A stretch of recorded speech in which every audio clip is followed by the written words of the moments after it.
দীর্ঘ সময় চুপ করে থাকার বিষয়টা তোমার উপর অবধারিত করে নাও, ফাইন্নাহু মাতবাদাতুন লিশ-শাইতান, কারণ এই কাজের মধ্য দিয়ে শয়তান বিতাড়িত হয়ে যায়।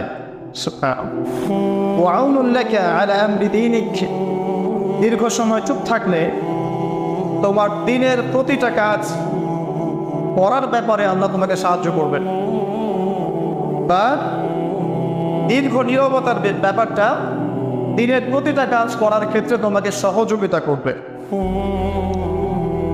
আমি বললাম জিদনি ইয়া রাসূলুল্লাহ, ইয়া রাসূল সাল্লাল্লাহু আলাইহি ওয়াসাল্লাম, আমাকে আরো বাড়িয়ে দিন, আরো কিছু বলুন, আরো কিছু ওসিয়ত করুন। ক্বালা, তিনি বললেন ইয়াকা ওয়া কাসরাতাদ দাহিক, সাবধান থাকবে, বেশি বেশি হাসবে না।